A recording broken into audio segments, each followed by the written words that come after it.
this is going to be a really fun and interesting panel, and thrilled that you're here and to share in this conversation with us. Really, really interesting times we're living through today. And so we're just going to jump into it very, very quickly, try to keep the introductions very, very short. Go around the horn, everybody will say hello, and then we'll kind of drop the slide and get into some questions. So, and I'll talk about the logistics of the webinar here in just a second as well. So, so my name's Jeff Gothelf, and I am one half of Sense and Respond Press, the other half being Josh Seiden. And we're super excited about one of our most recent releases by Randy Silver, who's here with us today, called What Do We Do Now? Product Manager's Guide to Strategy in the Time of COVID-19. One of the interesting things of being a small on-demand publisher is that we can do things like publish a book very, very quickly and distribute it very, very quickly in response to world events. And that's what we're really excited about here as well. If you're not familiar with Sense and Respond Press, I would urge you to go to senseandrespondpress.com. We publish short, beautiful, practical books for busy executives, aspiring leaders, and product managers. There are now 10 books published, and there are 10 more in various stages of being done, some coming out in the next 2 to 3 months. Everything about product management, business agility, innovation, design, leadership, you name it. If it's got to do with sort of running a modern tech-based business, our authors publish about it as well. So it's really great to be here. I'm super excited about this.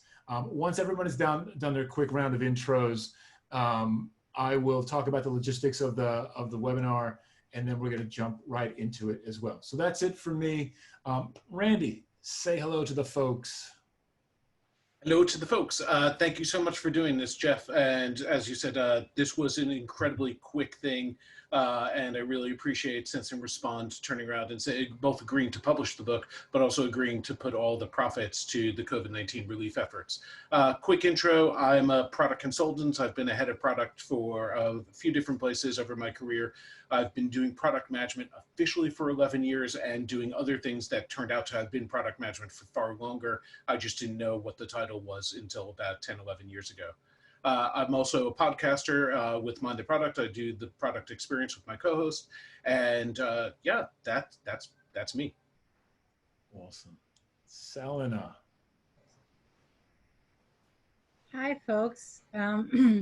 I'm Selena. I'm a VP product at The Knot Worldwide, where we help people celebrate various important moments in their lives. But our biggest products are probably our wedding planning apps. We're an international company, so we've got a number of brands there. It's in the US, it's The Knot and Wedding Wire. We have Hitched in UK and Ireland, Bodas in Spain, and all the various permutations of how you say weddings in Latin America. We're also in India as well. But in any case, we help couples all over the world plan weddings. So you can imagine, as I'll say more later, we've had quite an interesting time during COVID.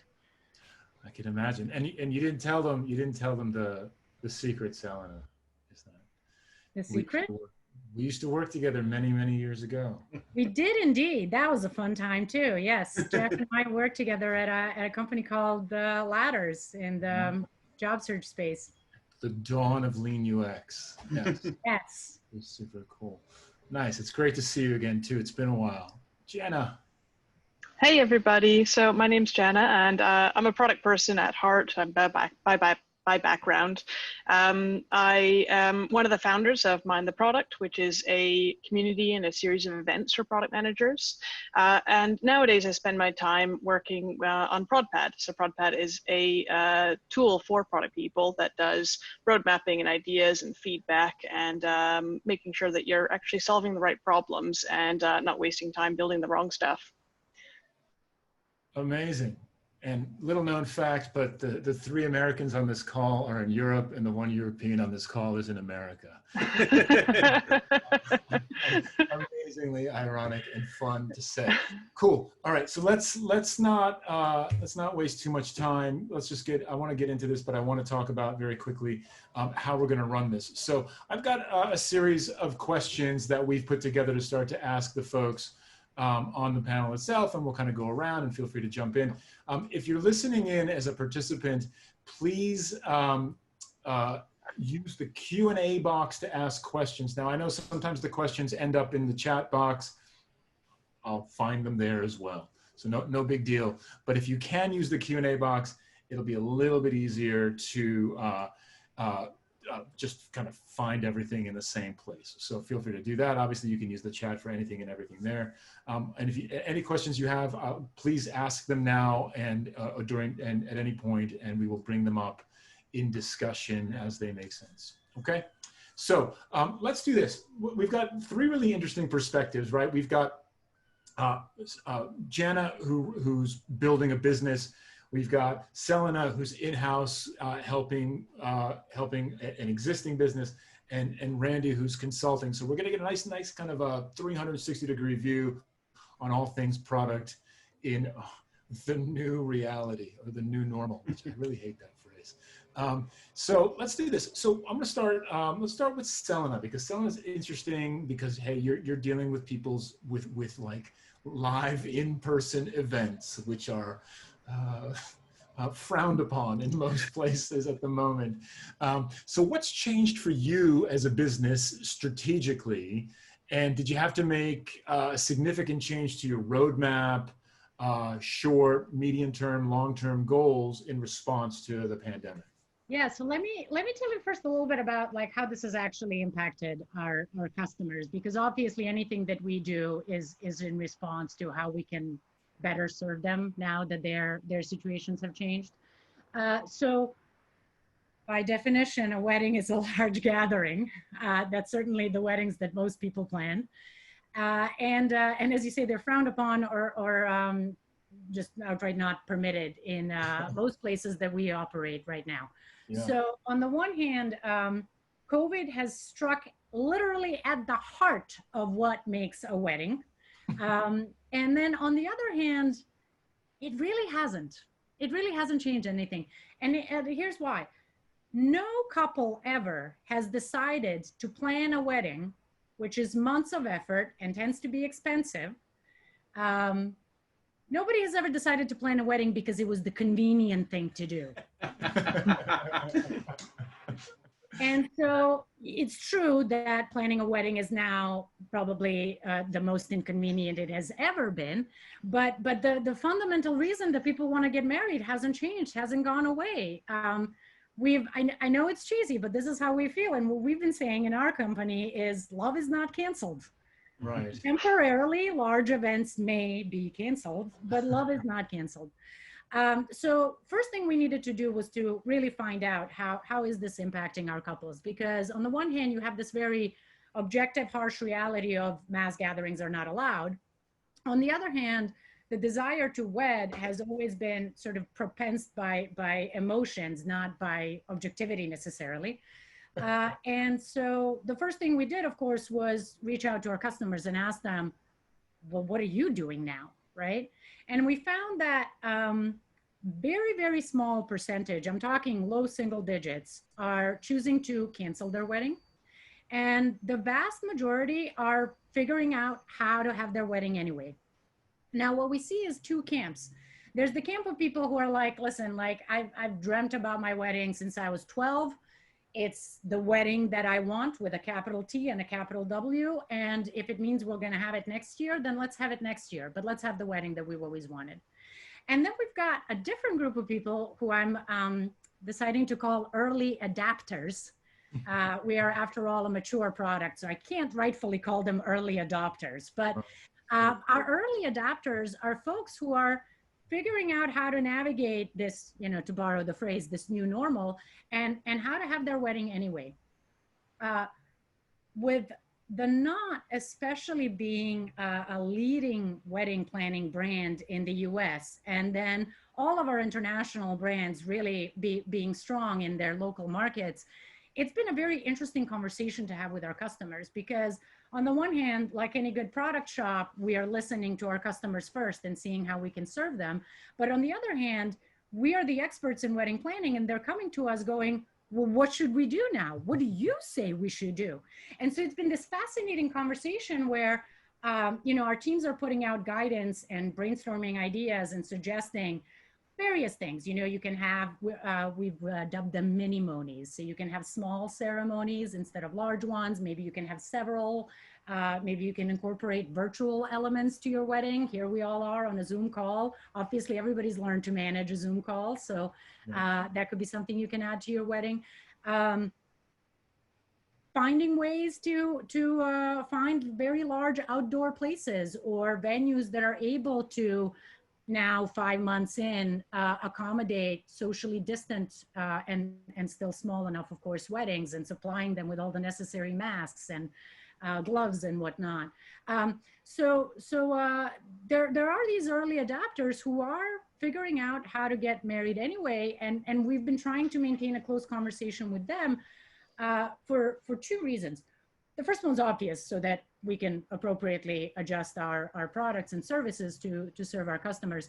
But the second one is that I think that the question that's, you know, kind of bearing on everybody's mind is, obviously COVID has drastically changed how we have to behave and operate right now. And it's really unclear how long lasting some of these changes will be. And you know, Randy talks a little bit about it in the book about sort of, you know, a situation like this, a drastic change like this will be cause for creating new habits, but it doesn't mean that those new habits will be created easily, right? And so there's this kind of question, this angst around what's the ROI on how much I should adapt my product to the current situation versus are some of these behavioral changes that we're going to see now actually going to be long lasting. And so it's really critical to stay close to the early adapters, because what we can learn from them is, where are the silver linings in this new experience? Of course, this is not what they originally wanted. We know that already. We don't need to ask about that. But as they're figuring it out anyway, in some cases we hear it's all, pardon my French, but a huge pain in the ass. Right. And with those things, we know as soon as gatherings are allowed again, as soon as things go back to the normal as we know it, we expect the habits, the old habits, to return. But in areas where people are getting excited about some new ways to, you know, engage their guests in the wedding experience, we think that there might be some things to stay there. And so it's really important to look for any silver linings, any positivity in the experiences that our customers are having right now, because those could be very important clues for the future. So before we move on to Janna, I have one question that came up as you were talking, right? So one of the things we've talked about forever now, it feels like, has been, you know, as we build products, is experimentation. It's like, you know, trying out new ways of delivering our product. These brainstorms that your team is coming up with, mini monies and whatever else, right? How do you test that stuff out? You can't really experiment. Can you experiment with a wedding, or does somebody just have to kind of go through with it? And if it's a disaster, it goes up on your website, and so we don't want to do that.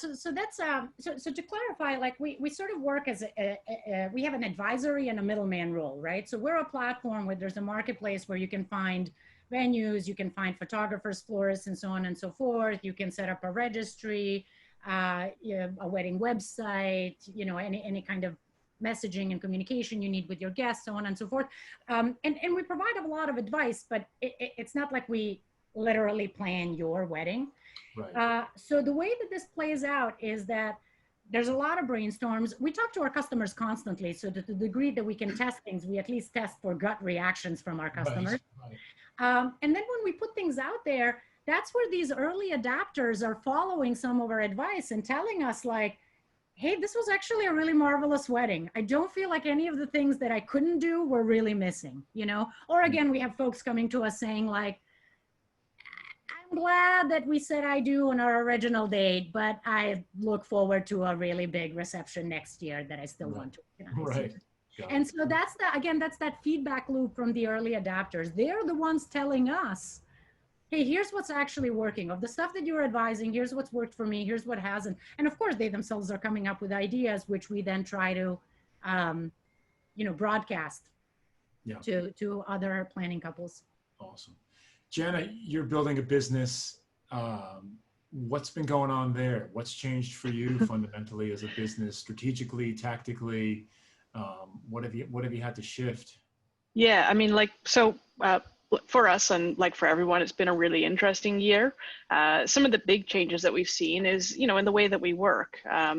Fortunately, we're a team that already worked partly remotely anyways, so we were able to take that movement. We were able to close the office a week before the government said we should, and I'm really glad we did. But it was a shame because we just opened up new offices. Like our new office literally opened on March 1st, so we've got no use out of that, right? Like that's it. And for us, our biggest worry is, less about the COVID lockdowns itself, but more about we're worried about the impending recession that they're talking about, the economy and what kind of effect that's going to take. Now, we're one of those companies that actually got a little bit of a tailwind, some benefits from this, because we're a tool that helps teams who work remotely. And all of a sudden, no one had access to their whiteboards, no one had access to their, teammates in front of each other, right? Everything that you were doing in the office had to be done online. So within Prodpad, we actually saw usage go up within some segments, but not all segments. We definitely did see, there's a number of companies that we know, we suspect have gone out of business. If you're in certain hospitality or travel industries or other spaces like that, in-person entertainment, I know it's just a really, really tough space right now. And what we actually did, we offered a sort of a COVID relief offer for these companies. We hope that they'll re-engage and come back after that period. But to be honest, we're kind of looking at it and going, there's a segment of our market that's possibly just not going to come back and not going to need any sort of software, let alone product management software right now. And it has affected budgets as well. It's affected, people are now, not just worried about, the day-to-day, but they're worried about their long-term budgets as well. So it's affected the sales cycle. Budgets have changed, and it's taken, it takes longer to do deals as well. And I think that's come down to a couple things. Companies are a little bit more worried about things. They're obviously watching costs. Everyone's costs have gone up in various ways for a number of small reasons and sometimes big reasons because of all this. But also one, and, Randy, you actually talked about this in your book, which was like the ability to concentrate has just been limited now. We're noticing that we're struggling to get people to take the time to do trials and do demos and, take a look at new tools, because they're struggling with, this work from home balance, and, they've got a toddler on their lap and they just don't have time to take a look at, some fresh new tool, even if it would help them out in the long run. It's really difficult to get that across the line. So, it's not necessarily vertical specific. We have lots of customers sort of spread out across. Some have seen benefit and some haven't. Like some of our customers have actually had bumper years themselves if they're in the entertainment space. But we definitely did see some crazy markers, like March traffic, for example, took a massive tank. And I think everyone saw this because your competitor for traffic in March was toilet paper and other life essentials, right? No one was looking up tools. But then, once people started settling into this, and Jeff, I'm with you on this, I hate this, the new normal, they started figuring out ways to actually deal with stuff, and things started getting back a little bit back to normal expected levels. But other things that I saw, so one of the things that I do at Prodpad is we run what we call roadmap clinics, which is essentially like a troubleshooting time, right? You show me your roadmap and I'll talk you through you know, what sort of problems you might be having, talk you through how you might move from an old school timeline version to more of a lean roadmap format. And it's a little bit like therapy for people who do roadmaps, therapy for product managers. And a lot of roadmaps just collapsed, fell apart at the point that COVID happened. I mean, you know, I've started seeing roadmaps that just have, you know, everything wiped off and like new cards in there or new initiatives in there. Some of which are very, very COVID specific. Like one company is in the, you know, they're a t-shirt printing and screen printing business, and all of a sudden their new thing was masks and gloves and stuff like that. I'm like, hey, great pivot, run with it. And of course that just wiped out their plans. But I always recommend to people to just sort of take a step back and start with the basics, you know, map out what their assumptions are, and be ready to, you know, check those assumptions and go with the flow, because things are going to continue to change. Things are going to be regularly updated as we learn more about the situation. And you know, it's important to be able to map those things out and be able to revisit them as time goes on. Yeah, the pivots have been really, really interesting. You know, it's pivoting from t-shirts to masks and that type of thing. We have a distant family relative or member who was making whiskey. That's his core business, was making whiskey. And while certainly the demand for alcohol remains strong, maybe even stronger in these times, they pivoted at least part of their production to making gel, the disinfectant hand sanitizer gel, because it's alcohol based. They know how to make alcohol. And so, you know, it makes sense to kind of drive that up, which is good. Now, Randy, I'm curious what you're seeing, because you and I are in the same business, right? You know, roughly speaking, consulting. Kind of a different view on this. In your world, right, what's been changing strategically, tactically, and in kind of positioning yourself and the work that you do between now and let's just say the end of the year, early into next year, what are you seeing on that front? Before I answer that, just very quickly, the book, I wrote the book at the very beginning of lockdown based on conversations I was having with product leaders about them actually panicking and having exactly the stuff you were saying, Regina, about what the hell am I going to do with my roadmap? What's going to happen? What do I do now? And it was based on those questions of what are the questions and conversations that you should be having with your team, with your management team and everything else. What I'm surprised about and really happy about is to find out that it's what do I do now is now what do we do next? And it's pretty much the same conversation. So I'm having similar conversations, but I've seen different reactions from people now that they've had a few months. Because in the beginning, it was all hands on deck. Let's cut a lot of stuff. Let's do the low hanging fruit. Let's do what makes sense. And now people are actually planning for the future, and they've had the ability to do some retros and learn some lessons. So there's an ancestry site that I work with sometimes. And one of their big challenges pre-lockdown was acquisition, getting people interested in the hobby. But once everyone was shut at home, they suddenly were bored and B, confronted with their mortality to a certain degree. So acquisition was no longer a problem. And they had people just, you know, knocking down the door to get onto the site. What they did have to shift was from an acquisition strategy to a retention and activation strategy. So it was really more just a change of focus than a change of anything else. But it did mean some real disruption within the business for especially some of the younger product managers who were so focused on their feature and their roadmap and their individual work, and they had to take a step back and really look at that larger strategy and understand why the business was shifting. Same for the engineering teams that were associated with them. I talked to someone else actually coincidentally today who's working with a price comparison site, and their business has not changed. They are a referral, they make their money on referral fees. What they did have to do is essentially write off their travel insurance vertical for the time being. Right. But the rest of it is still working and making sense. And they've just said, okay, tools down on this bit for the moment, but we're going to shift resources into some of the other things where people are very conscious about their costs. So they're looking at, you know, energy bills and any number of other things. And yeah, it's been really interesting. What I've also been pleasantly surprised by is the product people are some of the most engaged and activated people in a lot of these companies. a friend who works for a retail company, all the bricks and mortar shops were shut down for months on end, and digital was the only thing going. So everyone had a specific problem that they were trying to deal with, and it was interesting. They were engaged in trying to solve the problem. They were able to release things much quicker. They had the engagement of their executives and the permission to run experiments in a way that they might not have been able to do so in the past. So something like curbside pickup went from, which normally would have taken 6 months to a year to get out the door, was live in 48 hours.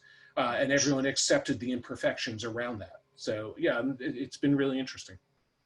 That's fascinating, right? I mean, it really does feel like in many ways, we've jumped forward a decade in 3, 4, 5 months. My big client is a huge telco, and when they went into lockdown, they took the several thousand people who man the call center, the customer support call center, and they sent them home. And they've been servicing. They're based in India, so they've been servicing their hundreds of millions of customers from home.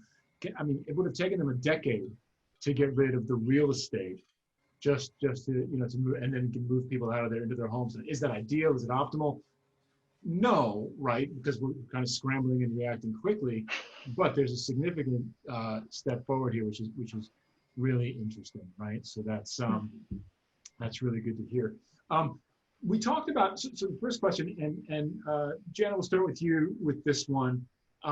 So we talked about kind of inside the company, what's changed and what you're seeing and what you're looking at. More broadly, right? So kind of external to the company, what kind of market changes have you seen? Have there been any significant market shift, especially for SaaS products or specifically products for tech companies like you're building?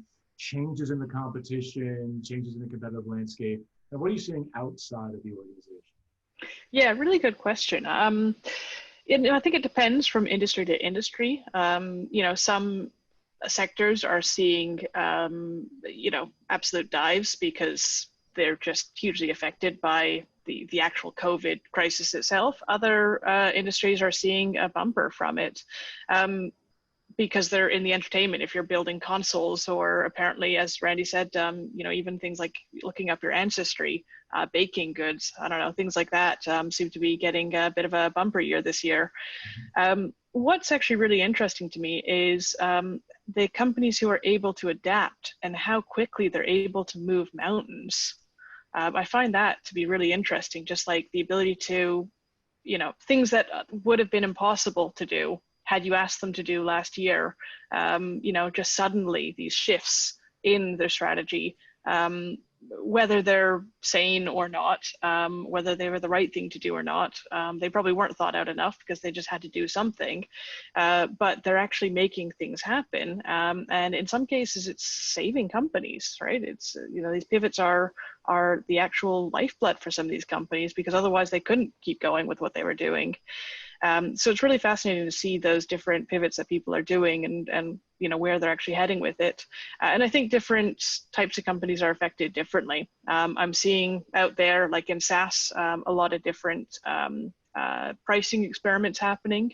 And I say experiments, people are putting stuff live and seeing what goes on out there. I don't know what kind of experiments are happening behind the doors. I'm definitely seeing in roadmaps, people are showing me their roadmaps, and I'm seeing lots of different types of pivots, different ways of reacting to this. Some obvious, like making masks or hand sanitizer gel and stuff like that. Other ones, similar to us, reacting to higher usage or different usage patterns and that sort of thing, and also changing marketing tack as well. People are changing their habits and how they read and what kind of things they're reading. People are definitely spending more time reading the news this year than they ever have, because 2020 keeps on 2020ing, and it's really important to make sure that whatever you're doing is sensitive to that and is on trend where reasonable. And so definitely seeing patterns in the marketing side as well. Right. Awesome. It's interesting. So Randy, in the consulting world, and this has been, I've got a couple of observations here as well, but in the consulting world, what are you seeing competitively in the market, in the landscape? Like as you're trying to sell consulting services out there, Mhm. what's different now than in February, for example? Sure. So I've primarily made my living for the last couple of years doing interim roles with places. And I had a role that a fixed term contract that ended just as lockdown began. So that's why I had a couple of weeks free time to write the book. And it's been pretty quiet in terms of people recruiting from that perspective. People are, on the other hand, much happier to work with somebody who is remote in a way that they weren't before. And it was quiet for a while, but it started to pick back up in a real way with people trying to figure out getting support around how do we do remote discovery, how do we do planning, how do we do any number of other things, and coaching and mentoring and things like that. So I've pivoted my approach from selling myself as an interim person to somebody who is more of an advisor. I always did a little bit of both, but it was the interim roles that were the primary thing for the last couple of years, and now it's starting to change. Yeah, it's interesting. And then Selena, you're next here, but that's one thing. It came up in a conversation I was having today. The most interesting part for me as a consultant is that geography doesn't matter anymore, right? And so because everyone's remote all of a sudden, it's very unless you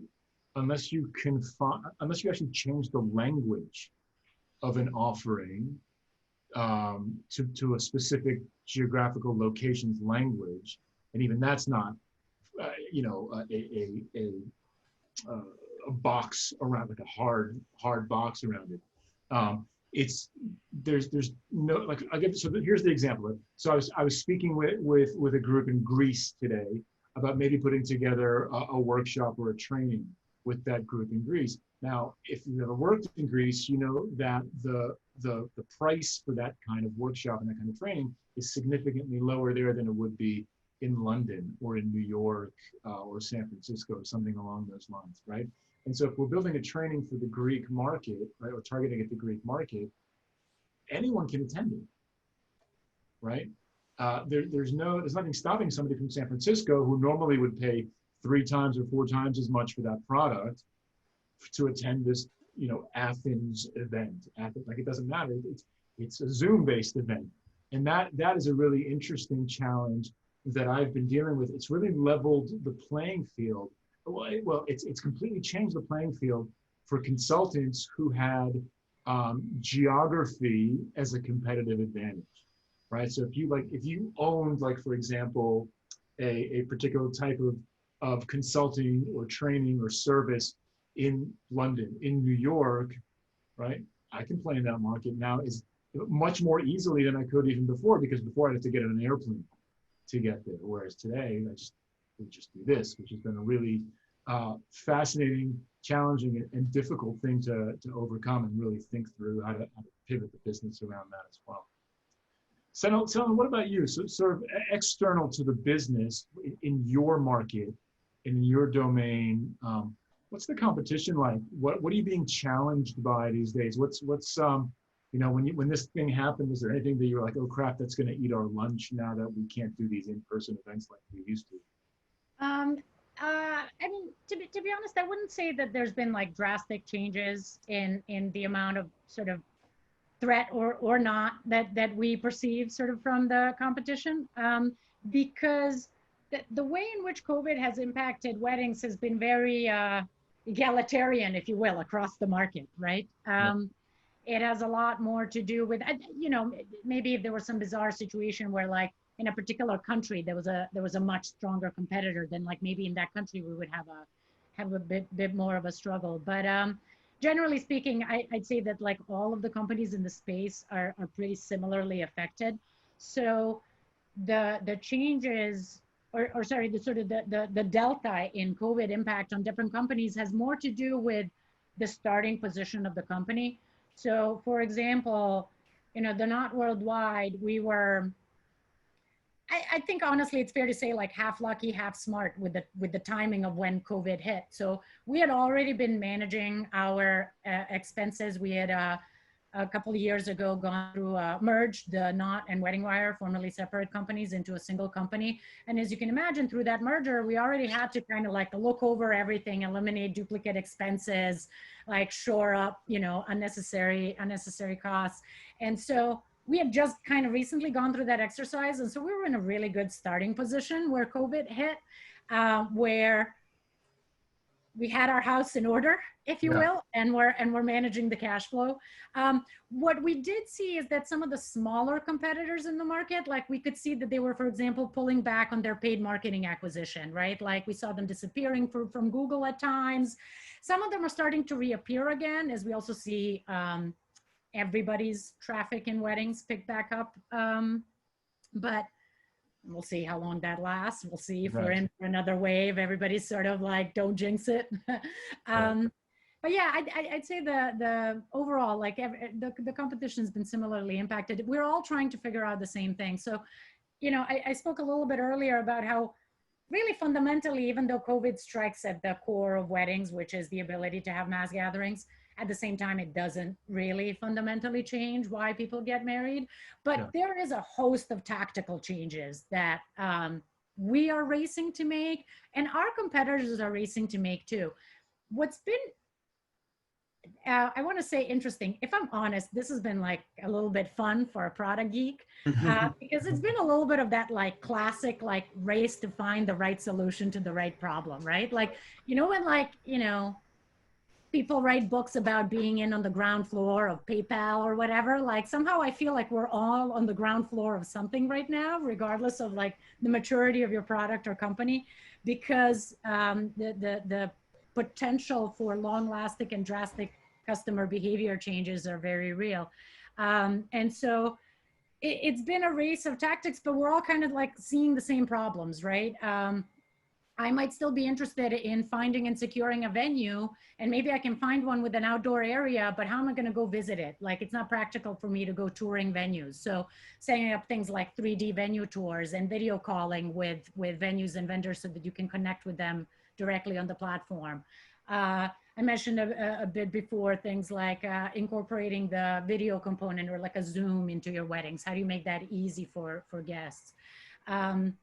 It's like kind of like those logistical things that I don't think are even necessarily unique to weddings. Like, for example, this inability to like take a tour of a venue. That's the same thing that the real estate industry is dealing with. And so there's a whole bunch of us out there building 3D venue tours in various industries, you know? Right. Amazing. That's cool. That's good to hear. And so I've got one more question that from the list that we prepared, and there's at least 5 questions from the audience that I want to get to as many as we can before the top of the hour. But I want to kind of I want to keep going off this kind of because Selena, you sounded a positive note there in your answer at the end there, which I like, and I want to carry that on. And so I'll start with Randy with this one. What's actually been easier in this situation, right? So we always want to talk about hard, it's crushing, there's a new normal, everything's awful, right? What's been easier from your perspective, if anything? I think meetings are both harder, but in some ways, but a lot easier in other ways, because there's a whole democratization of people all being in the same level of power in a meeting. From the perspective of everyone's got the same amount of real estate on the screen, and everyone's got the same amount of access to audio and video. We all know the issues when there were 5 people in a room and 2 people on the call. And if you were one of the people on the call, you were really suffering. It was an almost useless meeting for you. The quality of conversation as a result, and the ability for people to contribute to a discussion in a different way, I think has gone up in a huge way. That's awesome. Janna, what about you? What's been easier? Yeah, I can definitely echo that. And I've heard that from a few people on our team, because we actually have a partly remote team. And so some of those people are actually saying, yeah, this has been awesome because, you know, the rest of the team's now feeling it as well. We're all remote and we can all work like this. So there's that. It's also been easier to sell Prodpad in various ways because we are a remote collaboration tool, right? We sell the whole idea of lean product management, and you know, this is lean product management's time to shine. You know, the companies who are most adaptable are the ones who are surviving this. And, you know, we're not the type to say, we told you so, but this is, you know, where the people who are using it, we're actually doing really well now. Yeah, it's actually working out okay with that sort of tailwind. We're just keeping an eye on the overall economy and, you know, rooting for everything to get back to as close as possible to normal, so that you know, the industry as a whole, the economy as a whole, is okay. Selena, anything easier for you and your teams in making all this work? I mean, I would kind of echo that. I think, like, for a lot of folks, you know, doing things quote unquote the lean way is a little bit more obviously the right answer now. In terms of specifically what I've seen as easier, I have to admit, I don't think that, like, that's been a huge shift in my company, for which I am grateful, and which is why I joined the company to begin with. You know, we have an executive team that's always been very supportive of product leading on strategy. We've always talked to our customers. We've always measured everything that we ship. It's some of those things, like, are not exactly novel to us. We've never had year-long roadmaps. We plan, like, every quarter, top 3 OKRs, say no to everything else, right? So we've had that good rigor. But as you can imagine, like, that rigor can be very strong in your product org and then dissipate as it goes further out. Right. So what's been fun is how to teach everybody else to do the same thing. And again, I would not be giving due credit to all of my cross-functional teammates at the company if I didn't say we were already kind of working that way, but this just, like, hit the acceleration. Got it. Awesome. Okay, cool. So we've got at least 5 questions in the Q&A box from some folks who have been listening to this, and so I'm going to pitch the question to who I think initially should answer it, and if the other 2 want to chime in, that would be great. So. Janna, I think I'm going to pitch this one. Start with this one with you, and then we'll hear from the other 2 folks. So Alex wants to know, and I think this is a question around investments, like, how do you decide where to invest? If you're building a business or running a business, right? So the question from Alex is, what are some things that have helped you to decide whether or not to move forward with big releases or big work for groups of users that will give you kind of this quick bump in cash flow, but that may never come back after the lockdown? So I think, like, maybe if I'm rephrasing the question a little bit, I hope, Alex, this is correct. How do you balance optimizing your investments and your planning around sort of, crap, we got to save the business with what's happening right now, and sort of longer term, like, well, after this ends, right, are these people even going to stick around, right? Do they still want to buy masks from us, or are we going to make t-shirts again? Yeah. Right? How do you balance that? Yeah, I mean, there's a lot of this answer that's going to be tied up in, like, discovery, questions, surveys, spreadsheets, like a lot of analysis that'll probably have to go into figuring out these sort of micro decisions that need to be made. I think it's key to not get distracted. I mean, I think there's a lot of things that have changed, but, you know, at its core, like, ask yourself, like, is your business, you know, is there something that actually does need to be done? What happens if your business stays at the status quo? What actually happens to your numbers? What happens to your users? If you do make that change, then what does that look like? Model it out, right? Talk to people, talk to whoever has that information, wherever you might be able to get that, to model out these different scenarios, and then you can start getting an idea as to what that investment decision might be. Yeah. But it's going to differ from product to product, market to market, from crisis to crisis as well. Yeah. So, Selena, how do you keep from over-indexing on this, like, this short-term thing, right? And then maybe leaving yourself sort of not enough runway beyond the pandemic? I mean, it's the product manager's answer. It depends. That's the UX answer too, by the way. Ding, ding, ding, ding, ding. Drink. Like, product's answer. Yeah, it depends. I guess, what does it depend on? So, I mean, how like, what is the current state of your cash flow is a very important question, right? Because, like, put on your oxygen mask first. And so my instinct as a product person is always to say, like, only bid things that are absolutely valuable. And if you need to, prioritize them for short-term cash flow. Yeah. But if you need to keep the lights on, you need to keep the lights on. So to me, I'd start from like, what is an honest assessment of like your current cash flow situation? Like, how much runway do you have? Like, can you afford not to do the short-term thing? And then if you think you can afford to not do the short-term thing, then like, yeah, by all means, like look at your strategic investments and don't sort necessarily by total ROI, but rather short-term ROI. Yeah. Yeah, it's super interesting, right? I mean, it's a question of how long this will last. Will it go away? When will it go away? What will come back? There's one other piece to that, which is the work that you're going to do. Is it something your customers are going to be able to engage with, and is it still their priority? Because you maybe, if you're basing it on the persona from the before times, you might be saying this is the thing that will solve their problem, but their attention may be somewhere else entirely. So pay attention to what do your customers actually want right now.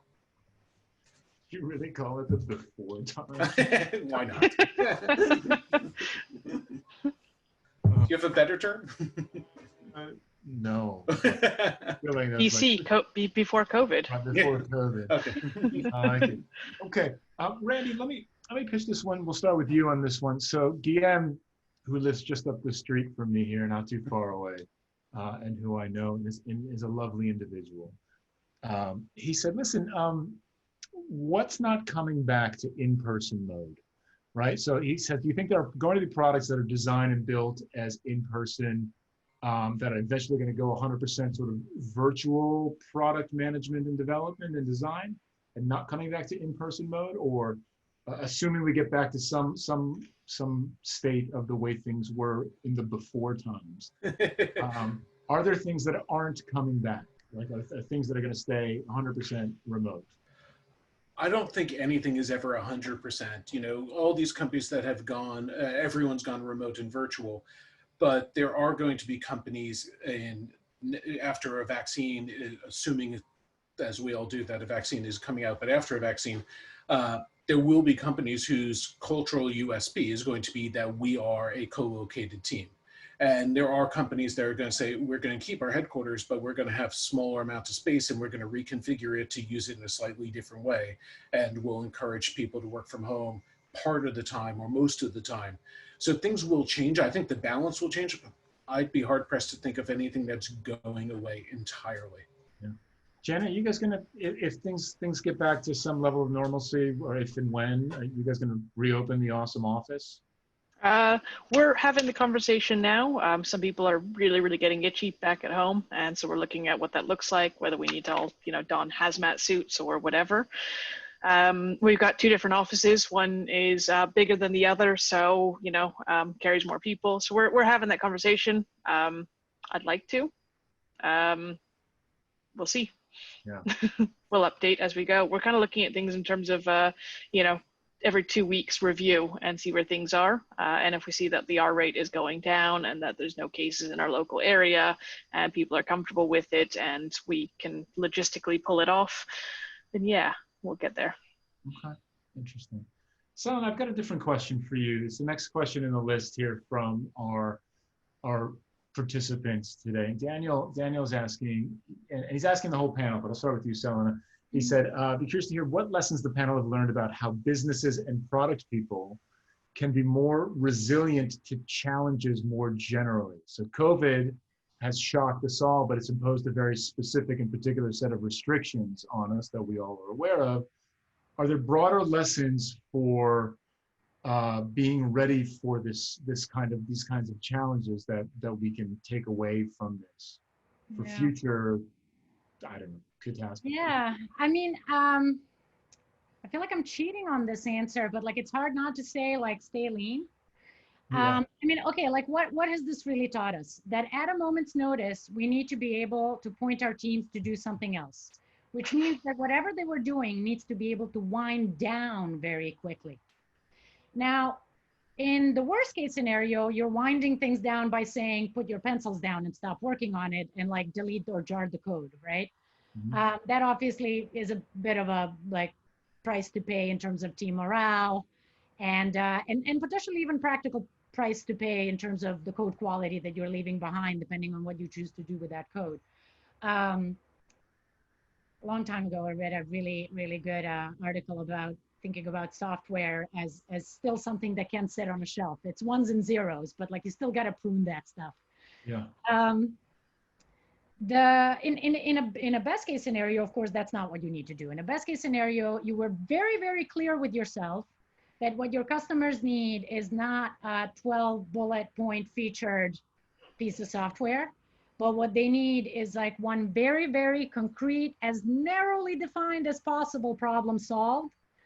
Focus on solving that. That shouldn't take you too long. And so winding that work down can also involve accomplishing it and finishing it out and shipping it, and then shifting focus to the next thing that you need to focus on. The second thing it's taught us, stay close to your customers. We told our teams to go home first week of March. And by the end of that first week, we had already run a survey with our customers to understand what their current thinking was at the time and how they might respond to COVID and what they're thinking to do with their weddings. And we've run that survey basically on a bi-weekly basis ever since. That's not something that we had to set up. That's a process that somebody just needed to go, oh yeah, let me click launch on that survey. So just having those processes in place, like it really is valuable. Build them in the peacetime so that you can use them in times like these. Okay. If I could add something to that as well, those are both two amazing things to have in the business, but also build psychological safety. Build up a place where people can speak up if they see something going wrong, because not all crises are going to be as obvious as a pandemic hitting you. You know, sometimes it's going to be something more insidious, and you're going to need a team who is willing and able to say, hey, I spotted something wrong and we're going to need to act and change something. And if they're not willing to do so, then it's going to come smack you alongside the face. So you need to build that psychological safety so your team feels safe speaking up and pointing out where mistakes have been made and where something is going wrong. I actually think that's a really, really good point, right? Because if we've trained our teams and we've built the culture where if you raise your hand and you speak up, you get smacked down. Welcome back, Randy. You know, you raise your hand and you get smacked down. Then in these situations where the changes came so fast, right? Like this thing, like literally, I was talking to somebody today, and in like February 15th, I was at a Barca game with 100,000 people, like sitting right there, right next to people, right? The virus is raging. None of us know this, right? A month later, we can't leave our house for 100 days, right? If you don't create the kind of culture that says, hey, something's changing, right? And we need to pay attention to this because it's going to affect us, and people are afraid to say that, then you're always going to get caught flat-footed in these situations, which I think is a real risk to these folks, which is interesting. We've got a bunch more questions. Let me ask. I'll pick one or two more, and then we'll wrap up. Maybe one more. We'll see how it goes. So this is from Alex, and Alex says, look, for those 747 sized companies, big companies, right? Do you have any recommendations for gathering cross-team alignment on the micro and macro impacts of decisions made now? Right? So it's referencing Randy's book. Is it even possible to understand the impacts of decisions like that in such a volatile environment, right? So how do we align across decision making if you're in a big company, right? Because we're making so many big and small decisions just to survive these days. And is it possible to even understand whether or not we're having a positive or negative impact on the business? Selena, my guess is that of the four of us, you work in the largest sized organization. Probably, yeah. Here. So I'll let you take this one first. So I kind of see two questions here. One is, how do we understand the impacts of the decisions that we make now? And is it even possible to understand those impacts given the volatility? And then secondly, how do you do all that in a really large company? On the first point, I would say that, I mean, realistically, no, it's not possible to understand. We don't even know if there's going to be another wave, second, third. I lost count, right? So like, of course, it's not actually possible to predict them correctly. But what is possible is to try to kind of drum up, like, you know, what are maybe the like one or two likeliest scenarios? And then the more valuable question to ask is not like, what do we think is going to happen? Because people are very good at opining.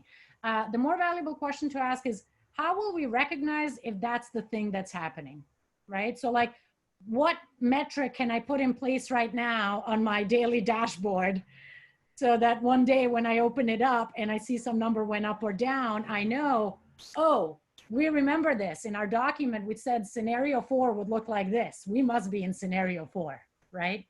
And so really trying to force yourself to think about like, how will we be able to recognize that this is the thing that's happening? Now, in terms of like doing that in a large company, I mean, that's like fundamentally a communication problem, right? So I'm afraid I don't have a perfect answer for you. It's what I've come to appreciate is that the larger the company, the more it's true that you have to make a trade-off between very clear planning processes and having the right conversations that you need to have in order to make optimal decisions. You can't have both. My company does not prioritize for process clarity. It prioritizes for the quality of the decision made.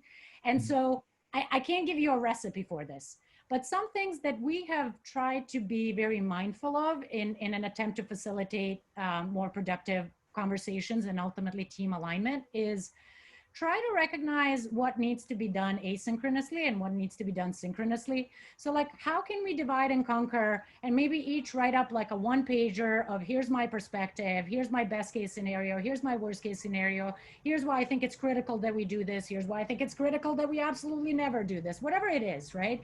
And kind of give each other the opportunity to mull over that asynchronously, collect the data that you need, go run surveys if you don't have the data that you need, go talk to some people. And then ultimately you need to have a conversation, you need to get people into a room, but hopefully by that point, nobody's there just to hear themselves speak. We've already all heard each other. We're there to like hammer out the really remaining big questions and decisions. So I love that comparison really quick. So Randy, I definitely give you the last word on this. But I love that comparison. We optimize for the quality of the decision-making rather than the process, right? It's first of all, it's brilliant. It's a brilliant statement. That's like a thing you should print out and write a book about it. That is, but seriously, like as a priority for an organization, that's exactly the right thing to do, right? Which especially in order to accommodate for this kind of volatility. Randy, I'll give you the last word on this, and then we'll wrap up and we'll say goodbye and tell people where they can buy your book.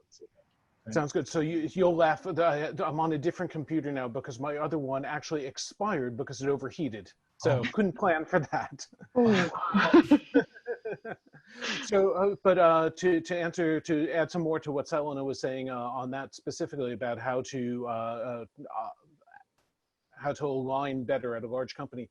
One of the hardest problems is when you're at the top table and you're making these decisions around what is our strategy. It's very hard to understand the second, third, fourth, eighth, and ninth order effects that happen in a large company and that distribution across teams. And we very often make a decision instead of a strategy and then cascade out that strategy to everybody else and expect it to just magically happen. The problem is you don't take the time to listen to the response and align those responses and make sure that A, that people did hear it correctly and understand what you were trying to communicate, and B, find out what the reality is on the ground and how they plan to tackle it. So you have to give a lot of autonomy and trust to the teams that are actually doing the work, but they also have a responsibility to communicate up and say, this is what we heard, this is what we're going to do. And then you can sit together and see, ooh, all these people said they're doing this. That's not what we at the top table expected. So you have to have that add. It's something that I put in the book, and I learned about it from some other people. I think it was originally in Stephen Bungay's book. It's the art of briefing and then back briefing and doing that analysis. And to tie it all back, it's sensing and responding both as to what the business is doing, but also to the communication and the way people interpret the strategy and the way they're doing it. Yeah. Look, and none of these are, as someone said earlier, there's no perfect answers. There's no silver bullets, right? We're all kind of figuring this out as we go along. So first of all, folks, thank you very much for what I thought was a fascinating and fun discussion. It's nice to see all of you as well. Folks participating, thank you for being here. We recorded the session. We'll publish it on the Sense and Respond YouTube channel shortly. Randy's new book, What Do We Do Now, is on Amazon. You can Google it there, or you can look for it there. Or you can go to senseandrespondpress.com and find it there. And otherwise, folks, again, thanks very much. This was a ton of fun, and look forward to seeing you all in the real world someday soon, I hope. Yeah. Well, thanks very much for hosting us. I spotted a couple of you had a couple questions for me in the questions here. I'm just going to go answer them on Twitter. So come check it out there. And yeah, I hope to see you all in real life someday. And until then, much love. Thanks, folks. Have a great Jeff, day. if you could share the questions with the three of us, that would be great. And Janna, Selena, thank you so much for doing this. We really appreciate you taking the time out. Yep. All right. Thanks for having us. This has been really fun. All right. always Take great care. Be well, everybody.